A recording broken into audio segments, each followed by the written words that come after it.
Hello friends, स्वागत है आपका आपके अपने लीगल चैनल में। दोस्तों, बहुत सारे कमेंट्स हमको इस प्रकार के मिलते हैं कि सर आप तो केवल पति के पक्ष में वीडियो बना रहे हैं, महिलाओं का क्या? अब देखिए है क्या, महिलाओं के पक्ष में भी वैसे तो काफ़ी वीडियो मेरे चैनल पे पड़े हुए हैं, हालांकि उनकी मात्रा कम है। अब यहाँ मामला महिला या पुरुष का नहीं है, यहाँ मामला है गलत और सही का। अब गलत जिस लेवल और जिस रेशो में जाके हो रहा, हर घर के अंतर्गत फॉल्स केस हो रहे, जिनके साथ लड़की रही नहीं उन पे जो है 376 के आरोप लगा रही, जो उससे 500 किलोमीटर दूर रहते हैं जिनसे वो कभी मिली नहीं उनके ऊपर 354 के आरोप लगा रही, पूरे फैमिली के खिलाफ अखबार में छपवा रही, दूसरे की प्रॉपर्टी कब्जाना चाह रही या कब्जा ले रही बहुत सारे मामलों में। अब इन सब चीजों को देखते हुए अगर इन पे वीडियो ना बनाए जाए तो ये प्रताड़ित लोग कहां जाएंगे, इनको कैसे रिलीफ मिलेगा? तो इसीलिए इनके फेवर में वीडियो बनने आज के समय की मांग है, और जो आज के समय की मांग है उसे पूरा किया जाना जरूरी है। दूसरी चीज, जब हमको कॉल आते हैं तो मैक्सिमम टाइम लड़कों की मम्मी बात कर रही होती हैं, लड़कों की सिस्टर्स बात कर रही होती हैं, वो भी महिलाएं ही हैं। यानी वो इतनी प्रताड़ित हैं अपने बच्चों को, अपने भाइयों को लेकर के, जिनके ऊपर बिना मतलब 3-3 4-4 केस दर्ज हो रखे हैं। एक महिला की वजह से 4 महिलाएं प्रताड़ित हैं। और देखिए होता क्या है, कार्मिक सिद्धांत को कभी नहीं भूलना। अगर आप किसी के ऊपर गलत केस दर्ज करा रहे हो, आपकी भाभियां भी आपके ऊपर 100% गलत केस दर्ज कराएंगी। ऐसे मेरे पास बहुत मामले आए जहां पत्नी आई जाकर के अपने मायके चली गई और 3-4 केस ससुराल वालों पे डाल दिए। उसके कुछ ही समय के बाद उसके भाई की पत्नी ने उसके ऊपर 3-4 केस डाल दिए, क्योंकि वो भी मायके में रह रही थी, उसको भी लपेट लिया। तो दोस्तों, जैसी करनी वैसी भरनी।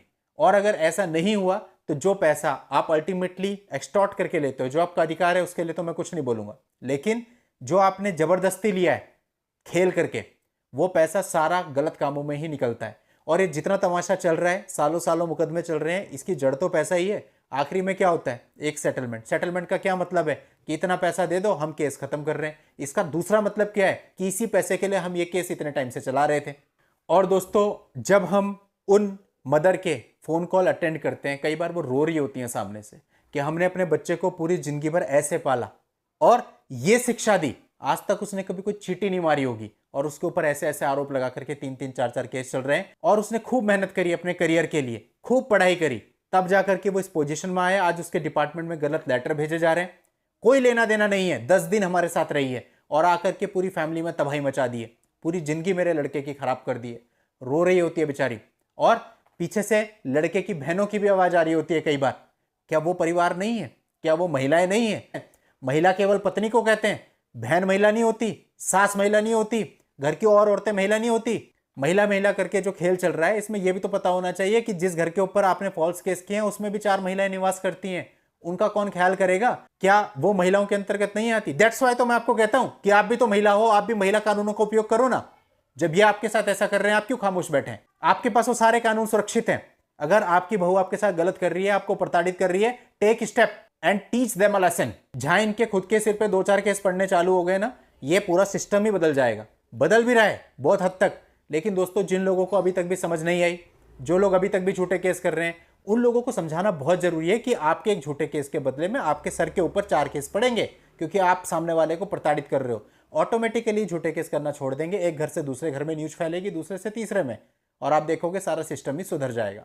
दोस्तों, बहुत सिंपल सी बात है, दर्द का एहसास तभी होता है जब थप्पड़ अपनी गाल पे पड़ता है। मेरे समझ में नहीं आता है कि इतना सब कुछ जो चल रहा है वो क्यों लड़का झेलता है, क्यों केसेस चलाता है, क्यों एंटीसिपेटरी बेल लेता है, क्यों क्वेश्चन में जाता है, क्यों अपना पैसा बर्बाद करता है। जब आपने देख लिया कि सामने वाले ने सारा लेवल गिरा दिया, आपके ऊपर एक महिला सेल में एप्लीकेशन दे दी, एक केस आपके पास 125 का आ रहा है, सारी कहानी झूठी लिखी है, फिर भगवान जाने आप किस चीज़ का वेट कर रहे होते हैं? अपने हैरेस होने का वेट कर रहे होते हैं, या आपको लग रहा होता है कोई अभी चमत्कार होगा, कोई छड़ी आएगी जादू की घूम करके और आपको इस चीज़ से बाहर निकाल देगी। बैठे रहते हैं, वेट करते रहते हैं 1-1 साल 2-2 साल। जब पूरी अच्छे तरीके से वाट लग जाती है, उसके बाद सोचते हैं अरे अब हम क्या करें, अब हम क्या करें। जब देख लिया कि उसने एक एप्लीकेशन दी है तो तुरंत स्टेप लो ना उसके ऊपर। मौका ही क्यों देते हो सामने वाले को आगे बढ़ने का? ढंग की कड़क चीज करो। इन लोग को समझ आए कि भाई हमने एक झूठी कंप्लेंट करी, इसीलिए हमारे ऊपर ये मुकदमा हुआ है। ये दूसरा मुकदमा करे तो वापसी एक और मुकदमा करो। जितनी बार ये आपके ऊपर मुकदमा करे उतना ही आप पलटी जवाब दो ना, फिर देखते हैं कैसे लड़ते हैं मुकदमे। और ये सही में कह रहा हूं मैं, आप बहुत भलाई का काम करेंगे अगर ऐसा करेंगे तो, क्योंकि ये सिर्फ आपके लिए नहीं, ये बहुत सारे लोग, पूरे सिस्टम को चेंज करेगा। आप देखना आने वाले समय पे, मैं 2020 से बातें बताता आ रहा हूं आपको, और 2020 से 2023 तक जो चेंजेज आए हैं मुझे दिखते हैं। कि मैं ओवरऑल बहुत सारे लोगों को, हर स्टेट को देख रहा हूं, लेकिन दोस्तों मैं आपको बता रहा हूं कि अगर आपने, हर इंसान ने जो कि झूठे मुकदमे से प्रताड़ित है, इस चीज को पकड़ लिया ना कि मुझे झेलना नहीं है, जैसे झूठा मुकदमा डालेंगे वापसी मुकदमा करूंगा, तो दोस्तों मैं आपको बता रहा हूं यह सारा सिस्टम सुधर जाएगा पूरे देश का। बाकी कोई आपके लिए कुछ नहीं करने वाला। आपको जो करना है खुद करना है। आपको ऐसे एग्जाम्पल सेट कर देना है कि हर लड़की को पता हो कि अगर मैंने झूठ लिखा पिटीशन में, झूठा मुकदमा डाला, तो मेरे ऊपर वापसी केस आएगा और मेरे परिवार वालों पे भी केस आएगा। ये बिल्कुल डेफिनेट आपको बनाना है। जैसे कि आप लोग के दिमाग में रहता है ना कि अब विवाद हो गया, अब तो वो 498 डालेगी, डीवी भी डालेगी, 125 भी डालेगी, कंफर्म होता है आपको पहले से। ऐसे ही लड़की पक्षकार को भी कंफर्म होना चाहिए कि अगर हम कोई झूठा केस डालेंगे तो ये केस हमारे ऊपर आने वाले हैं। करते करते जो अभी हर दूसरे घर में ये सब हो रहा है ना, फिर चौथे घर में होने लग जाएगा, फिर पांचवें, फिर 10वें, और धीरे धीरे से प्रथा झूठे केस की, एक्सटॉर्शन, ये खत्म हो जाएगा अपने देश से। स्टेप लेने पड़ते हैं भाई। कोई भी रिवॉल्यूशन होता है ना, उसको एक आदमी लेकर के जाता है। अगर आप सोचो मैं मैसेज पढ़ता हूं, व्हाट्सएप ग्रुप बना लो, ये कर लो, वो कर लो, कुछ नहीं होने वाला किसी से। हर एक आदमी जहां पे आप हो, जिस सिटी में आप हो, आपको जो मैं बता रहा हूं ये करना शुरू कर दो। देखते हैं कैसे मुकदमे चलते हैं, और आप देखोगे इसके बाद संख्या निरंतर कम होती चली जाएगी, निरंतर कम होती चली जाएगी। बाकी सिस्टम के भरोसे तो आप सालों से बैठे ही हो ना।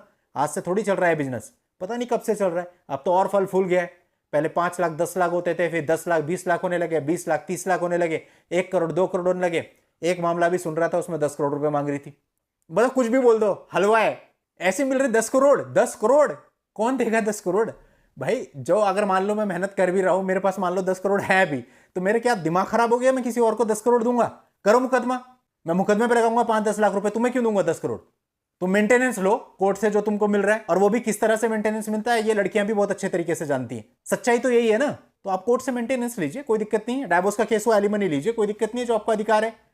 लेकिन ये जो एक्सटॉर्शन 10 करोड़ दो, 5 करोड़ दो, मैं आपकी जगह हूं तो मैं तो 1 रुपए ना दूं, और यही कहूं कि भाई ठीक है, जो तुम्हारे पास अधिकार है, कानूनी अधिकार है, मेरे से ले लो जितना ले सकते हो आप कानूनी अधिकार से। आउट ऑफ द बॉक्स जाकर के कुछ नहीं दूंगा। और दोस्तों होता भी यही है, जो लड़के एडमेंट हो जाते हैं ना कि मैं नहीं दूंगा, और केस चल रहे होते हैं, सब चल रहे होते हैं, आखिरी में आप देखा करो ऐसे झूठे केस करने वालों को 1 रुपया सिंगल नया पैसा नहीं मिलता। क्यों? क्योंकि कोर्ट से मेंटेनेंस का ऑर्डर हुआ होता है, उसमें लड़का जाके साल भर में 20,000 रुपये जमा करा रहा होता है, बस यही मिलता है उनको, इससे ज्यादा कुछ नहीं। और इससे कई ज्यादा उनकी वकीलों की फीस लग रही होती है। तो दोस्तों समझदारी इसी में है, चाहे वो पति है चाहे वो पत्नी है। अगर आप लोग साथ में नहीं रहना चाहते, आपको पता है कि हमारी नहीं बनेगी, तो भैया टेबल पे बैठो, आराम से, रीजनेबल, ईमानदारी से, जो आपका बनता है कि ठीक है चलो थोड़ा बहुत मेंटेनेंस बनता है, थोड़ा बहुत खर्चा भी हुआ था, करके खत्म करो। उसमें दोनों ही पक्षकारों की इज्जत है, दोनों ही पक्षकारों का पैसा बचेगा, दोनों ही परिवार खुश रहेंगे और अपने अपने जीवन में आगे बढ़ सकेंगे। ये सार है, अभी समझ लो। 5 साल परेशान होने के बाद समझो या 10 साल परेशान होने के बाद समझो, मर्जी आपकी है। आज के इस वीडियो में इतना ही। नेक्स्ट वीडियो में नई जानकारी के साथ मैं आपसे फिर मिलता हूं। तब तक के लिए goodbye and thank you for watching. Take care.